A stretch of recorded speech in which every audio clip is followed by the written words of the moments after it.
Welcome, colleagues, to Sub-Working Group 2.1 of the Global Coalition to Address Synthetic Drug Threats. This is the East Region February session, and I have a few administrative announcements to get us started.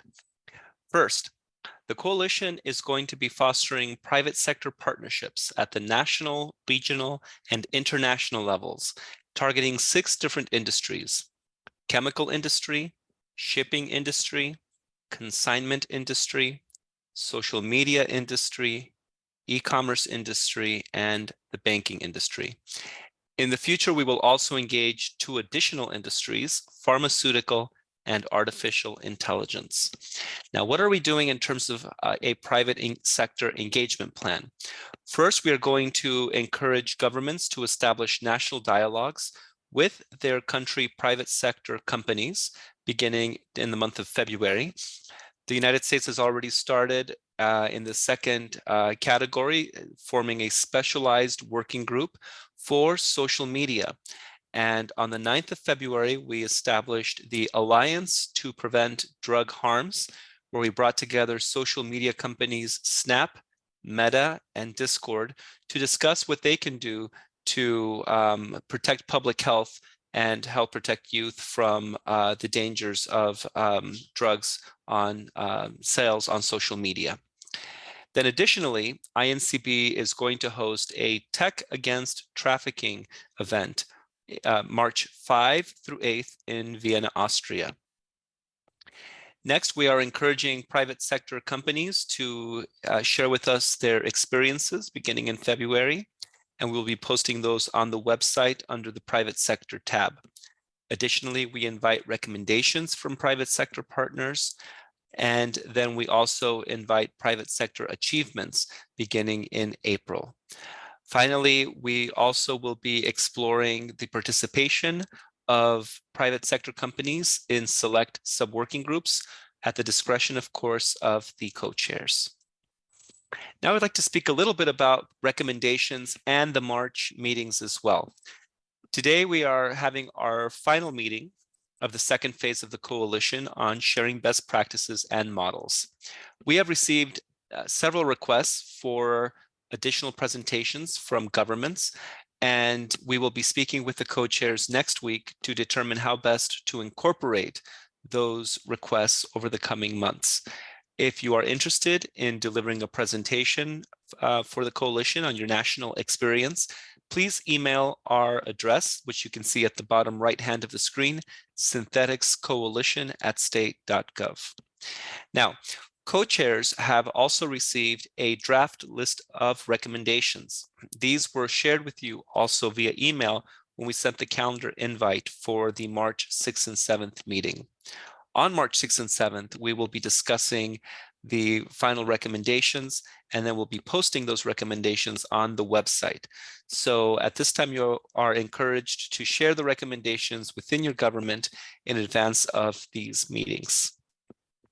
Note that governments are not required to implement all of the recommendations, although we certainly hope that you do, and also that governments are not meant to see these recommendations as an exhaustive list. These are potentials, but there may be others that we have missed. You can implement additional recommendations outside of the list, and if you're not able to submit the recommendations in time for the March 6 to 7 meeting, it's okay. You may continue to post your recommendations on the website using the interactive chat function that we are currently developing.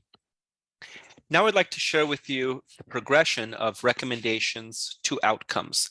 We are looking at broad recommendations that lead to specific initiatives that can be operationalized for the purpose of yielding achievements over the coming several months. And eventually we will have outcomes that support the recommendations. How does this look like in practice? Well, here's an example. One recommendation could be to adopt new innovative techniques for drug data collection. Initiatives to support that recommendation might be the adoption of the web app Assist screening tool, or also wastewater analysis. And so the achievements that we could have over the next few months would be that the online assist assessments are conducted in 10 countries, or that training and mentoring of 8 countries takes place on wastewater analysis. And that would eventually yield outcomes, which could be, for example, that new drug use trends are detected and that policy decisions are informed by data. I want to highlight that we have an initiatives menu that is being updated on a recurring basis. We have about half of the initiatives now on the website. We encourage you to check in. And when you see those activities in the hyperlink, if you click on them, you will get a full description and background of the initiatives. And at the very bottom, you will see the contact information as well for the international organization partner who is heading these projects. We encourage you to contact them directly and to express interest. But please note, as noted at the top of the website, that expressing interest doesn't mean that automatically we have resources available for your country's participation. This is only an expression of interest. The international organization will consult with international donors and with all the interested countries to see how we can work together to implement these projects within budgetary constraints. So that is all that I have to share for today. Our co-chair Hetty Weedastuti is not available today, but we have our colleague Sarah Finmore, who is our provisional co-chair for this session today. So I'm going to turn it over to Sarah to lead us in today's session. Thank you so much, Sarah. Excellent. Thank you, Brian, and thank you for all the announcements.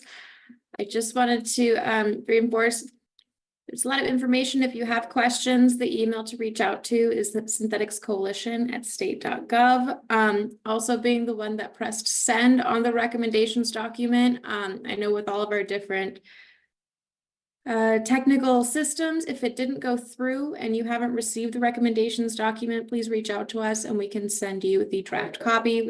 We'd love to hear your feedback and your input.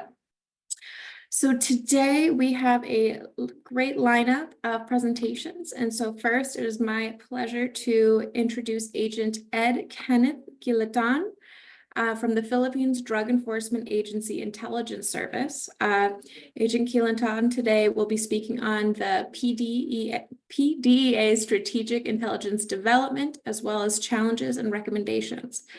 So Agent Quilaton, I will pass the floor to you. Thank you.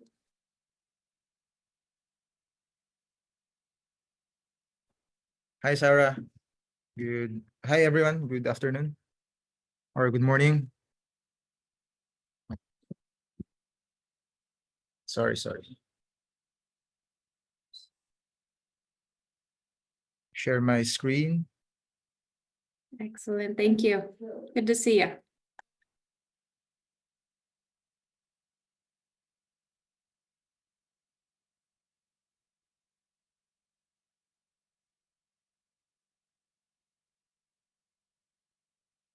And you may want to bring your presentation into the presentation mode, please.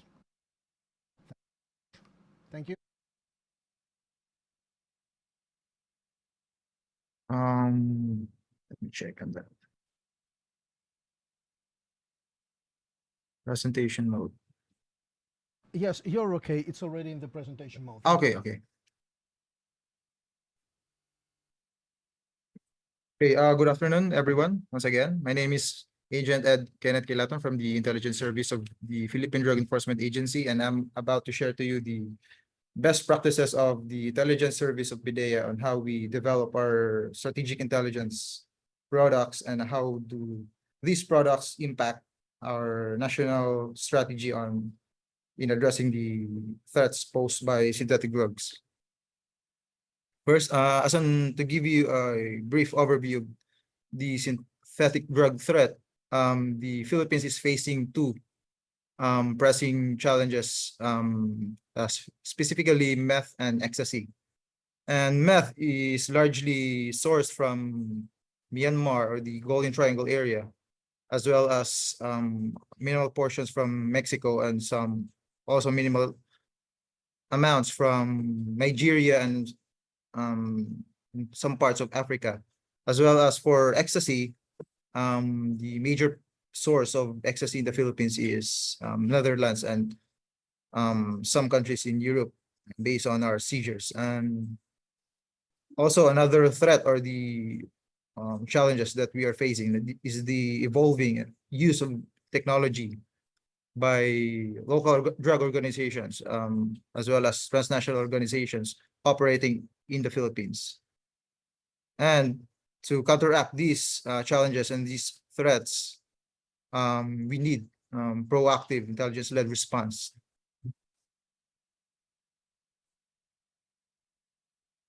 Right now, I'll be presenting to you the domination of the Myanmar meth or the meth in Chinese tea packaging.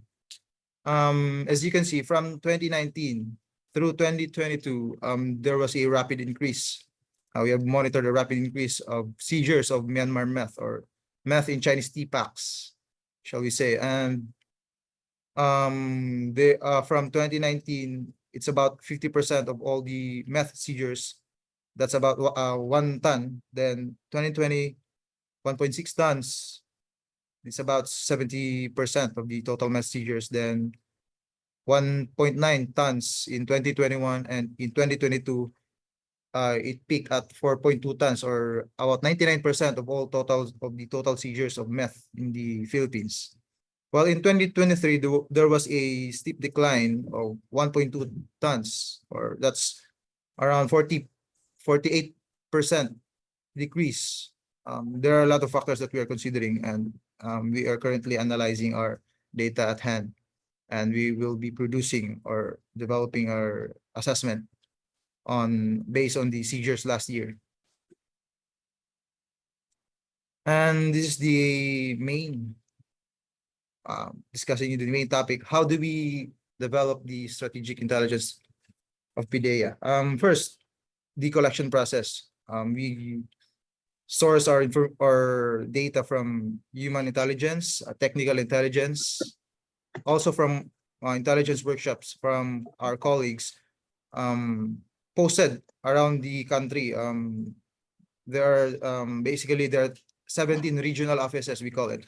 Regional offices scattered or located across Philippines. And they have their own intelligence officers, regional intelligence officers, and they report to us on a monthly basis. Also, the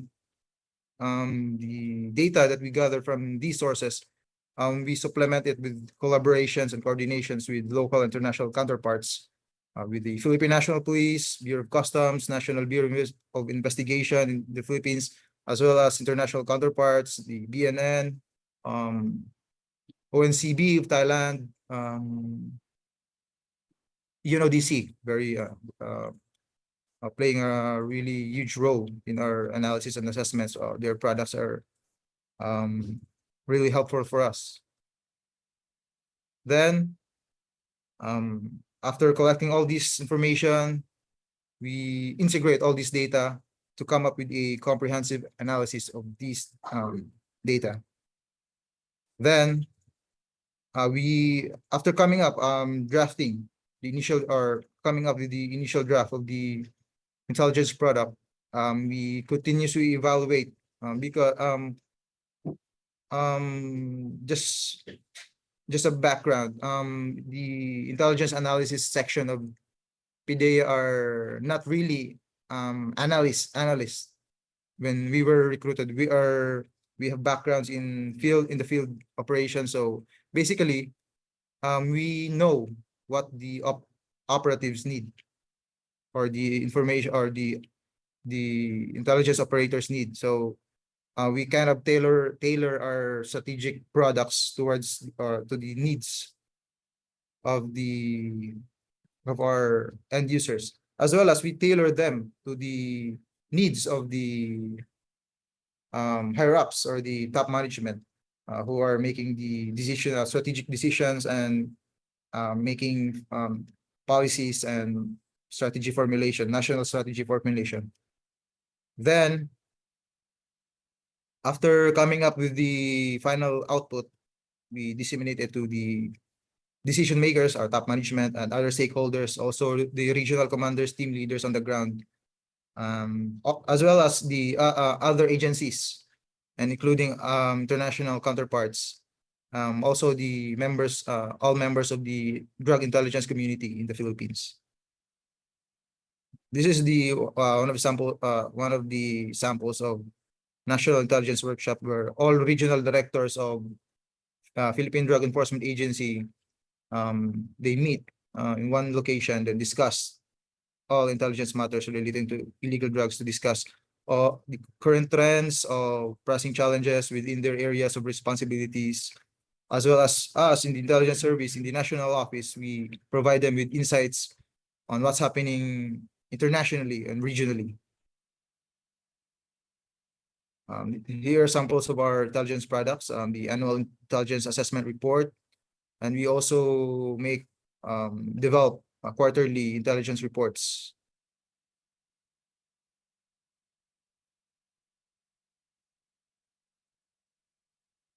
Basically, the contents of these strategic products are key findings. We summarize the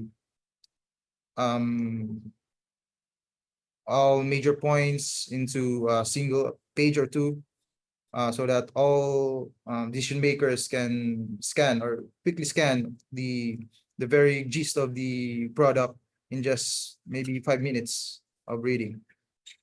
Also, we provide, or we present analysis of the drug prices, as we understand that the drug prices in the street level as well as wholesale level is a strong indicator of how strong or how of the level of supply in the streets or in the market.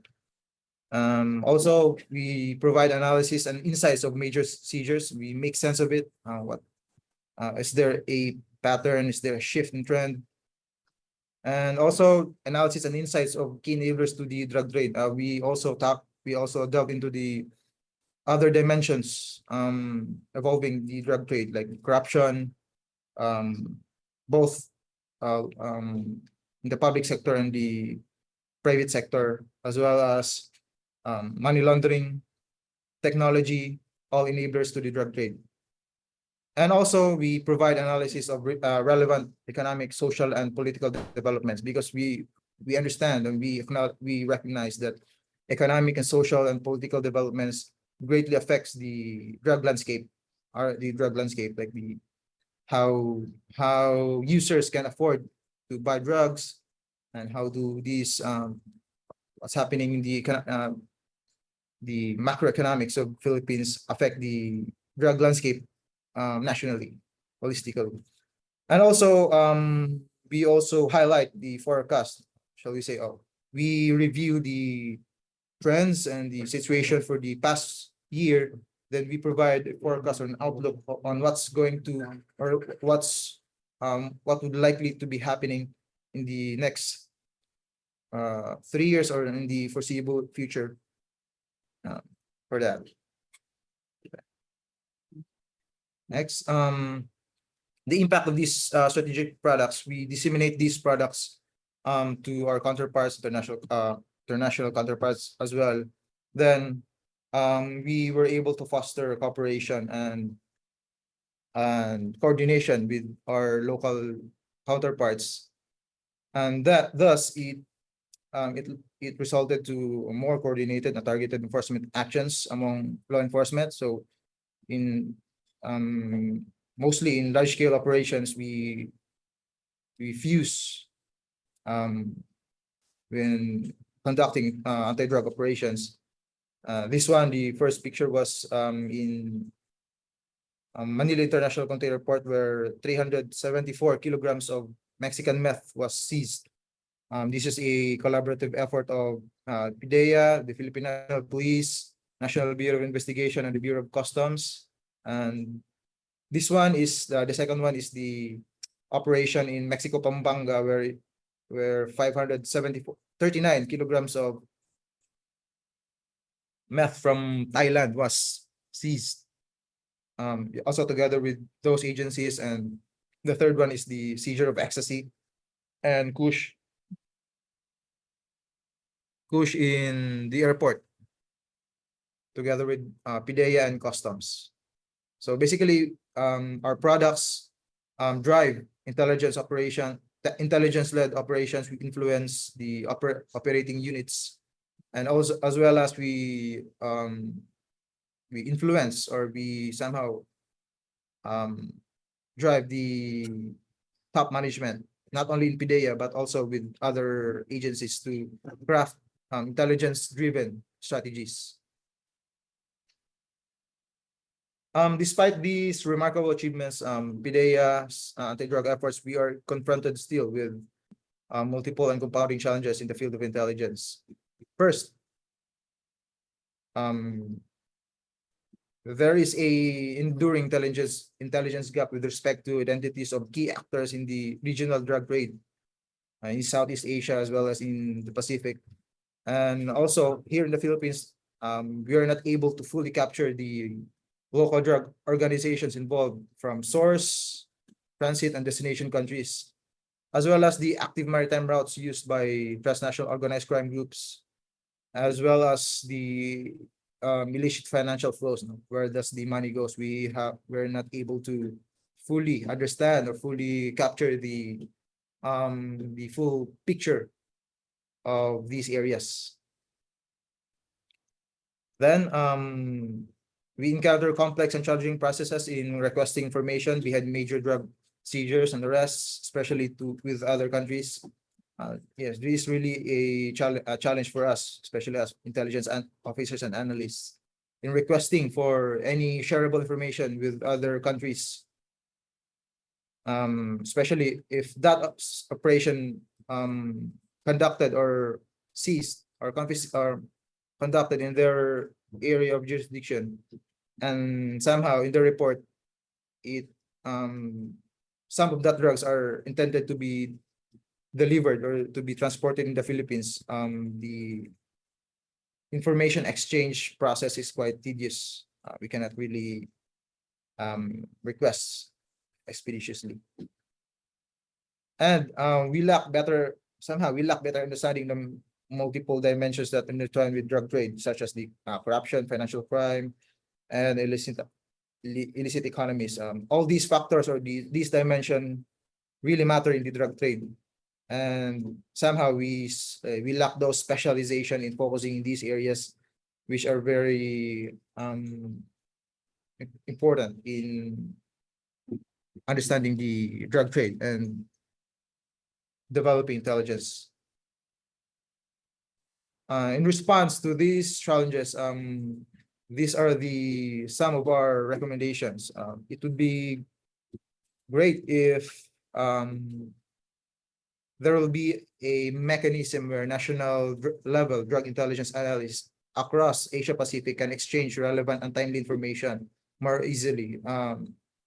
Specifically, regular meetings, conferences, and etc. Ideally to be facilitated by UNODC, because Asia Pacific region, as we see in the criminal drug landscape in the region, we are having a common ground or a common concern, especially with the upsurge of the meth production and trafficking centered in the Golden Triangle. So there really is a need for these countries in Asia Pacific region to collaborate, specifically among drug intelligence analysts. And secondly, our last recommendation is we should support capacity building for drug intelligence analysts in this region. We include trainings, workshops, specializations, and all other endeavors relating to that. That would be all. That will be my recommendations, and that will be the last part of my presentation. But before I end, you may contact us through this email address or my phone number if you have something. If you want to reach us or me. Thank you very much, Sarah. Thank you. Excellent. Thank you so much, Agent Quilaton. I'm sure we will have lots of questions after our next presentation at the end. So now I'm going to switch over and introduce our next presenter, Dr. Mike McCormick, who is joining us. He's from United States Office of National Drug Control Policy, joining us very late in the evening, so thank you for being here. Dr. McCormick is a chemist at ONDCP, the Office of International Relations and Supply Reduction, and he's also a liaison to Customs and Border Patrol. And he will be here speaking to us about the Science Trends Open Network Exchange STONE program. So thank you so much for being here, and I'll pass the floor to you. Thank you very much for that introduction, Sarah. Good day, everyone, and thank you for having me come present to this coast. And 1 second, we'll get a good screen share going. All right, hopefully that is coming through nice and clear. So yes, this is the scientific trend. What we see on your screen right now, we see that you are sharing Zoom. We see the black squares that cover your presentation, if I'm not mistaken. So if you can move the one where you have a cursor right now, there we go. I think it now disappeared. There is one at the top. So if you can move the one at the top somewhere, if you can, that is definitely going to help.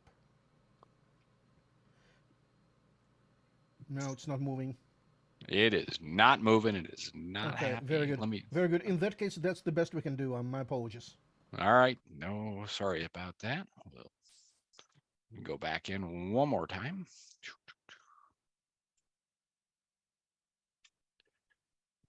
Trying to tuck everything I can out of the way, but it is.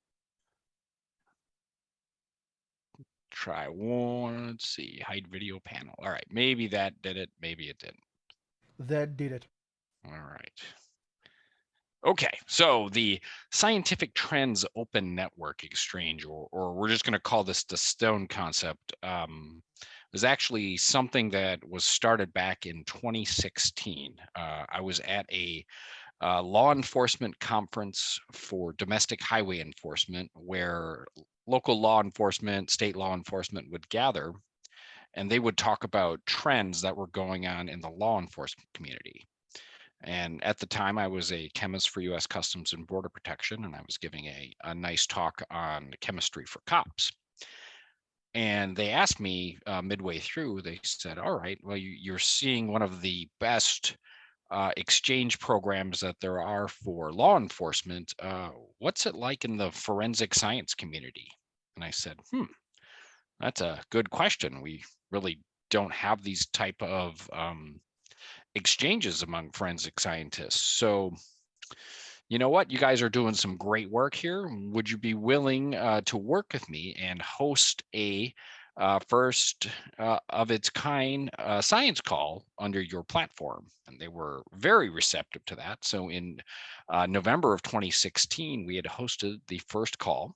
The reason the name STONE is picked, we'll slide to this call. I know it's very small, but up in the middle upper corner there, you can see a kind of a small gold belt. There's a gentleman holding that up, and his name, no joke, was Rocky Stone. And Rocky Stone was known as the king of the corridor call. And these corridor calls were, again, designed for law enforcement that spanned, say, a highway that went over multiple states or jurisdictions, so they could discuss what was going on. So Rocky Stone was on the brink of retiring. And I said, you know, what would be a better tribute than to name this new concept of a science trends call after him? So I kind of played with the acronym, and that's how the name came about. Anyway, we've been in our 7th year of the STONE call, almost 80 technical exchanges to this point. And in fact, just had our last one about 12 hours ago today. The way it's set up is that it's more of a word of mouth sharing, but it's any scientist, toxicologist, chemist, data analysis person, or anyone actually really just wanting to embrace the science is allowed to, you know, show up on this call for 30 minutes of duration. And we really just kind of hit the topics fast, and there's no reason to, drag it out or anything like that. So in fact, on today's call, we had 4 presenters in that 30 minutes, where we try to shoot roughly presentations of 5 to 7 minutes long. No real need to go into backgrounds again, because you're dealing with people that should be up on the latest and greatest trends. So the question then becomes, who do you allow in your calls should you want to adopt a model like the Stone? And that's always tricky. One of the things that we try to do is usually based on email address. So if you can track someone back to a government agency, for example, and that's really where the hard part begins, because you may have to say, all right, we're going to take this group, but maybe we're not going to take say professors at colleges, or maybe you do because they're working on anti-drug grant programs, for example. So again, at some point, if you decide to adopt the model, you may have to decide as to who gets in and who does not. We found the easiest way to do these calls is all virtual, and Microsoft Teams has actually been a pretty decent platform for making this all happen and come together. So one of the other unique challenges with this, so the United States does span over 4 time zones. We try to pick one that should accommodate most of the people in the groups. So the other thing that we have is some of our close colleagues. So after about 3 years in, we were able to secure presenters from Canada regularly. So we're able to look at the trends that happen across, North America, seeing what may be transiting a shared border. I couldn't do these calls without the 2 gentlemen, Mike Schneiders and Tim Cardwell. They're both of the Domestic Highway Enforcement Group. They do a lot of the behind the scenes work in order to bring these calls together.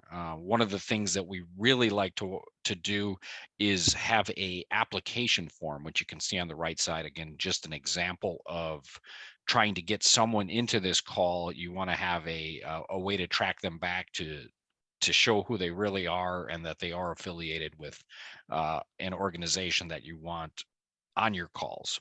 So Mike Striders, Tim Cardwell do some great work trying to keep this organized. Today's call had, I believe, 125 participants, but I believe our distribution list is now pushing 400 scientists, chemists, and anyone else that wants to truly embrace what may be going on. The real key to this call, though, is the data that's being presented is fresh. And what I mean by that is it's not more than 30 to 60 days old, depending on how you look at the drug world. To me, I think it almost changes weekly. Some may argue monthly, but finding that right balance between staying up on the latest trends along with not overburdening anyone with too many meetings typically becomes problematic. One of the other unique things about this call, so again, usually it's by scientists for scientists, but anyone that's actually willing to embrace the science that isn't of a strong science background, we have a stay behind session for them where we dismiss the typical scientists after the call and then just have the presenters give a very basic 101 session for any questions that may have come up. If someone, say, doesn't know what ICP-MS is, for example, not that you would need to know it, but you could have the presenters give a very basic, simplified overview for those who are willing to ask what that may be and why it may be important to them. So had a lot of good success over the years. And it, again, just wanted to share this typical model in which you could adopt as a really low investment, high return on getting a good understanding of what drugs may be going on in the typical market. Should anyone like to reach out to me, learn a little bit more about it, my email address is on the screen. I honestly wouldn't be here presenting on this if it wasn't for Mike Schneiders and Tim Cardwell, who again, help put this together, as well as just getting that Stone community put together, set up, and allow them to dial in every month to keep things going. With that, I will keep this very short and conclude my presentation. Excellent. Thank you, Mike, so much. And we want to open the floor for questions. I'm actually going to take one just right at the jump. And something I noticed, Mike, on the